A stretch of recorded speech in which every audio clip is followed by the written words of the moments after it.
کہ اللہ رب العزت نے ہمیں اس دنیا میں بھیجا تو زندگی کا سامان دیا، ہمیں نفس دیا، ہمیں قلب دل دیا، ہمیں روح دی، ہمیں عقل دی، سامان دیا جس کے ساتھ ہماری زندگی چلتی۔ کچھ چیزیں نفس کے ذریعے ہوتی ہیں، کچھ چیزیں قلب کے ذریعے، کچھ روح کے ذریعے، عقل کے ذریعے۔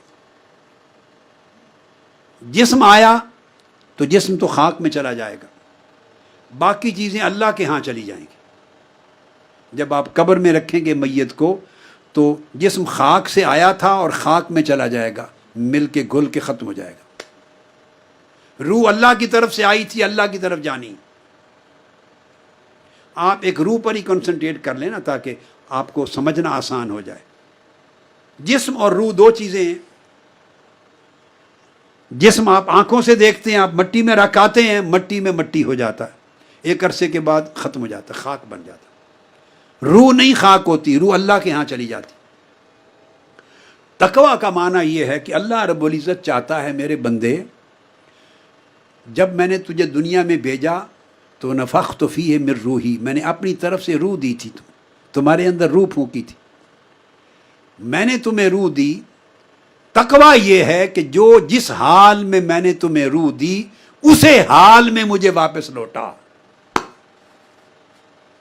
جس حال میں میں نے تمہیں دی تھی اسی حال میں واپس لوٹا، اسے کرپٹ کر کے نہ لوٹا، داغدار کر کے نہ لوٹا، تاریک کر کے نہ لوٹا، خراب کر کے نہ لوٹا۔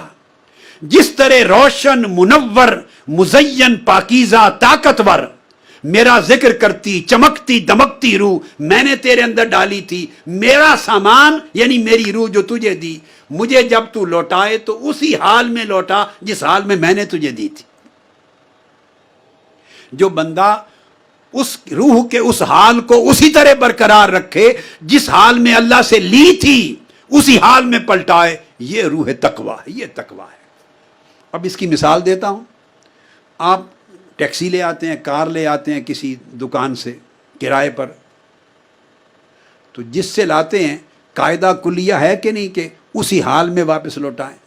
بولیں۔ حتیٰ کہ اگر اس نے ڈیزل اور پیٹرول ڈالا ہوا تھا ٹینکی میں تو جتنا ڈیزل اور پیٹرول لے کے آئے تھے اور اگر خرچ ہو جائے تو اپنی طرف سے ڈال کے اتنا ڈیزل یا اتنا پیٹرول پورا کر کے کار لوٹاتے ہیں۔ ایسا ہوتا ہے یا نہیں؟ ورنہ مالک کہتا ہے اگر کار کو آپ توڑ دیں، نقصان کر دیں، کہیں ڈینٹ لگا دیں تو آپ کو پے کرنا پڑ جاتا ہے۔ وہ پے کرنے کو عذاب کہتے ہیں، وہ سزا ہے۔ مالک سے جو چیز آپ استعمال کے لیے لاتے ہیں قاعدہ ہے کہ وہ چیز واپس اسی حالت میں لوٹاتے ہیں۔ اگر خراب ہو گئی تو اس پر سزا ہوتی، جرمانہ ہوتا ہے۔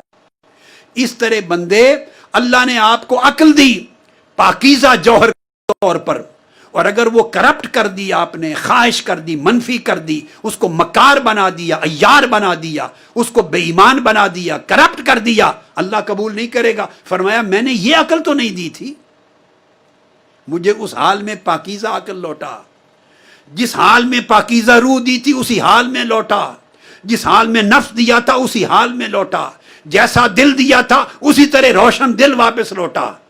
لہذا جس بندے کو یہ فکر رہے کہ مجھے اللہ نے یہ امانتیں دی ہیں، میں تو کرایہ دار ہوں، میں تو استعمال کر رہا ہوں، اللہ نے استعمال کے لیے دی ہیں، مالک نہیں بنایا۔ اگر ہم مالک ہوتے تو جیسے چاہتے مس یوز کرتے، کوئی پوچھنے والا نہیں تھا، مگر ہم تو کسی شے کے مالک ہی نہیں ہیں۔ ہمیں تو امانت دی ہے استعمال کرنے کے لیے، مالک تو مولا ہے، جس نے دیا اسی کو جانا۔ یہ معنی ہے اس جملہ قرآنی کا انا للہ و انا الیہ راجعون، اس کا یہ معنی ہے۔ ہم اس جملے کو استعمال کرتے ہیں صرف موت پر، صرف موت پر، کہ ہم اللہ کی طرف سے آئے، اللہ کے لیے تھے اور اللہ ہی کی طرف پلٹ کے جانا ہے۔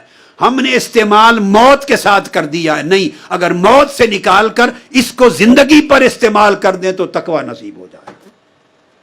ہم اللہ کی طرف سے آئے اور اللہ ہی کی طرف پلٹ کے جانا ہے۔